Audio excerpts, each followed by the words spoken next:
Guys, it is now time for the worst game of 2019. Oh yeah. I've got a list here, guys. And I've checked it twice. And I'm now going to tell you what's been naughty. Mac, just get on with it. Now, these are games that I have personally reviewed on my channel. We're going to start with Anthem. And the reason Anthem's in here is because it cost a lot of money, about £50–60. It was devoid of content. It was buggy as. It was boring and repetitive. It just lacked a lot of polish and content. And that's not acceptable for a finished AAA game, especially from a game company the size of Electronic Arts, who have so much money behind them. They had no excuses. It's almost like they just say, fucking release it. Just release it. Just release it. Who cares? The fanboys will come to our aid. Well, they didn't, did they? Well, that half of them did, but the other half didn't, and so it kind of tanked. It is getting a lot of love at the minute, I hear, but we'll have to see what happens next year with that to see how good it is. But let's move on, guys, because there's way worse than Anthem. Way worse. I raise you Ancestors. Ugh. What annoyed me about Ancestors was I was really looking forward to it because the concept sounds awesome. And when I saw it at E3, I thought, wow, this is looking good. But then again, I saw Fallout at E3 and thought, man, this is looking fucking good. Ancestors, though, was just a bore fest. It was just really, really boring. They got it all wrong. They made it a grind, and they made the progress so bloody slow and repetitive that even the most patient of man was kind of pulling his freaking hair out after freaking 20 hours and getting pretty much nowhere in the game. It was just utterly boring. And you know, when you look at games like Spore, which is kind of similar, you start off as a cell in Spore, but it doesn't take you that long to get progressed and evolved. And I just felt like Ancestors should have taken a bit more out of Spore's book and accelerated the process. I know evolution wasn't done overnight, but it's supposed to be fun. And when you're making a video game, you should really always think, hang on, is this going to be fun? And it just wasn't. So that's why Ancestors is on the list. But guys, Ancestors was nowhere near the worst game of the year. I raise you Ghost Recon Breakpoint. Oh god. Man shot while looking for his contact lenses. Game reminds Mac it's 2019. You're in my personal space. Mac forces a man at gunpoint to dance. It's a bad trousers day. Man with ridiculous beard says something completely pointless. I saw them take their first steps. Magneto found hiding behind a rock. A complete madman guns down an innocent woman. And Mac pilots helicopter while sitting on the fucking rotor blades. Oh my freaking oath, guys. You see, Ghost Recon Wildlands was good. That was a good game. Not in single player, it wasn't, but co-op was really good fun. Breakpoint should have been better because it was building off the back of Wildlands, but for some reason they decided to take all the good things from Wildlands and throw them in the trash can and then throw stuff in that people don't really want.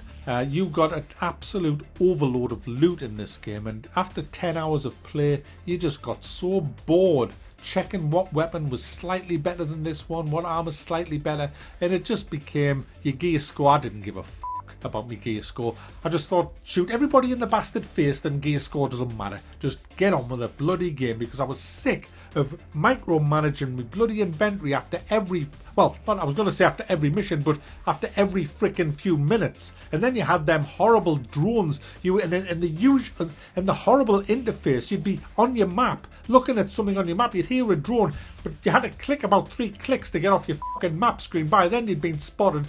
Teleporting down enemies. Dead. It was just shite. Absolute shite. But not the worst game, guys. Oh no. Not the worst game. No, I raise you Need for Speed Heat. I've been playing Need for Speed since the early 90s, when it was a probable contender against Test Drive. Now Test Drive just blows it away completely. Not that we've had a new Test Drive for a while. We need one. I think we're going to get one. Just get one. But Need for Speed used to be a really good driving game. I've pretty much played all of them. I own all of them. I think I own all of them, yeah. And the early ones are brilliant. They are Hot Pursuit, Hot Pursuit 2, really good games. I like the Porsche one, the Porsche Challenge I think it was called. Really, really good games. But now for some reason, the brief goes like this. Hi, we want you to make a new Need for Speed game. And we want you to pick the most annoying, cringeworthy fucking characters that you can find and make them up if they don't exist. Take the most cringiest fucking person on the planet and times it by a fucking million, and then you've got close to the kind of fucking arsewipe turd face shitheads that we want plaguing this fucking game. And let's make the progress so fucked up. Let's make it fucked up. We don't want money, we want bank. How do you get bank? You get rep. How do you get rep? You get heat from the cops. The more heat you get, the more rep you get. Get rep, you get heat. Heat equals rep. Rep equals heat. Heat equals rep. As long as you've got bank. If you've got bank, you've got rep from heat. Heat from rep from bank. Get all the fucking heat you can get. Bank equals heat equals rep equals fuck me, Richard. So that was Need for Speed Heat, guys. But that wasn't the worst game of the year. Oh no, guys. Oh, we had worse. We had worse. I raise you Death fucking Stranding. I'm playing Death Stranding now. Yeah, I ordered some parcels yesterday from Amazon and they come today. 5 of them. I don't think they'll be on the back of some twat running up me drive. I think it'll be in a van. Yes, I think it'll be in a van.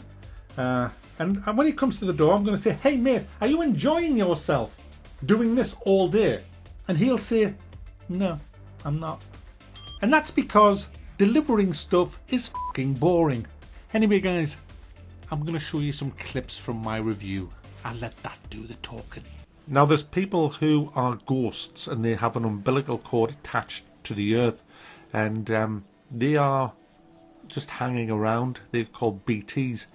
And if they see you, they will start walking on their hands towards you and try to grab you. If they grab you, the world turns into an oil slick and lots of hands grab you, and then they start sending you flying across the oily ground to a BT monster thing, a big monster thing that resembles a dolphin squid, but sometimes it's like a dolphin lion. It's all different things, and you end up having a boss fight which lasts about 10 minutes. You throw grenades of piss, sweat and shit at this, and if you run out of shit grenades, there's these white people that just pop up offering you more shit grenades to throw at them. You sometimes get you also have a gun as well, and yeah, it's a very amazing boss fight. But after I'd killed the first one, I just thought, I never want to do that again because it was absolutely fucking dreadful. So whenever this ever happens again, I just simply walk away. I hashtag walk away from the boss fight, and the boss just says, oh, are you off, Mac? I say, yeah, I can't be bothered to fight you today. He says, oh, that's alright. Well, look, I'll tell you what, Mac, you head off over there, I'll just tidy up all the oil and you can come back and get your parcels. Is that alright? No, yeah, fine.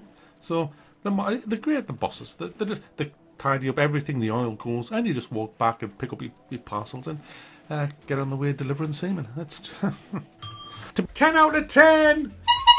10 out of 10. Read all about it. 10 out of fucking 10. 10 out of. But there was a worse game than that, guys. Oh yeah. Oh yeah. And this next game, guys, is the worst game of 2019. This is my worst game of 2019. And you all now know what it is. By the process of elimination, there can be only one worse than Death Stranding. And it's very sad because this game was the first ever first-person shooter that I ever played. Not this particular game, but the first of its franchise. I had myself a 386 DX40 with a turbo button, a little 14-inch CRT monitor, half a meg of RAM. Had to run Memory Maker just to actually free up extended memory to be able to play anything. Oh yeah, them were the days, guys. And I had a little shareware game that blew me away. It made me shout for me mum and me dad to come and look. And they were like, what son, what? I said, look. look. I'm like, what? He says, look at the screen. That's me. You're seeing through my eyes on the screen. Look, as I move, you are seeing through the guy's eyes. I control that guy, that fucking guy, Dad. That I control him. I'm looking through his fucking eyes. That's his eyes. Well, it's not Donkey Kong, like where it's 2D scrolling shit. It's not top down. It's through his fucking eyes. Obviously, me, Mum and Dad went, oh yeah, that's nice, and then just walked away. They just didn't. But to me, it was magic voodoo. It was unbelievable. And I never thought that all those decades later, I would sit here with a fucking clown horn and a fucking bell and absolutely destroy the latest incarnation of fucking Wolfenstein.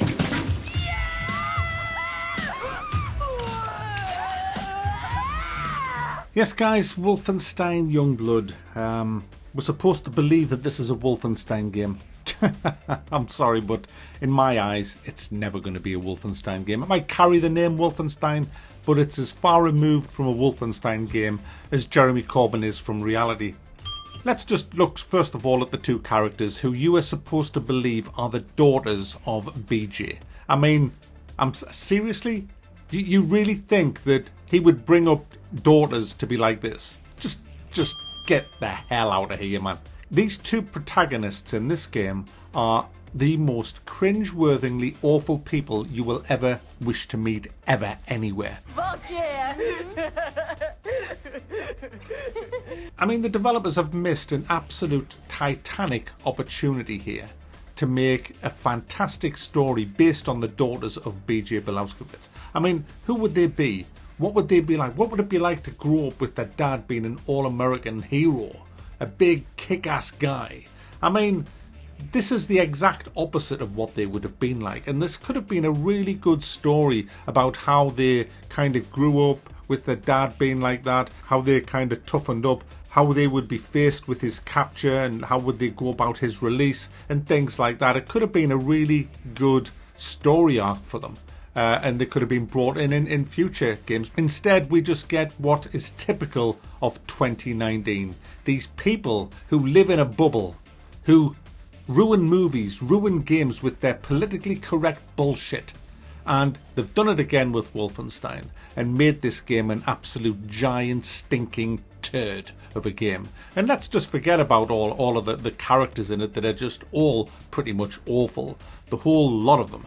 Let's just look at the gunplay, the gameplay. And the best way to do that is to have a look back at my review. What we've always wanted to do is to be able to jump out with our gun and then see a big fucking health bar above the enemy with a secret code on the end, which is either a square or a stripe. You see, if it's a square, you have to hit it with square ammo, because if you're using stripe ammo, it's gonna do pretty much nothing.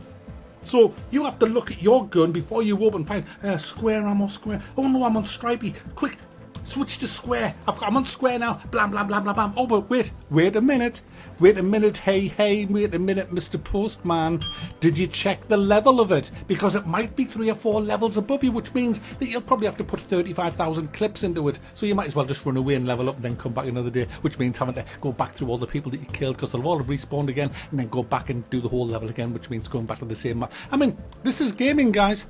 Forget fluid gunplay. Now you're running around checking the level and what bullets are going to work on each enemy, which means the gameplay is slow and you have to keep switching your weapons and your ammo, and you're kind of like, what was it again? Stripey? Is it stripey coming or is it square? Is it stripey or square? Is it fucking stripey or fucking... It's just a shite game with shite protagonists with a shite story. It's just fucking shite. So there you go, guys. That's my pick of the worst games of the year. Obviously, there was some really bad little worse indie games than all of these, but, you know, that wouldn't be fair. I'm trying to look at the mainstream games here that came out, and I'm sure there's plenty of people wanting to disagree with me. There's plenty of people going to agree with me. That's the beauty of it. It's an opinion. My word isn't the be-all and end-all of it. This is just my opinion on games that I've reviewed this year. So I hope you enjoyed it. I'll see you in the next video.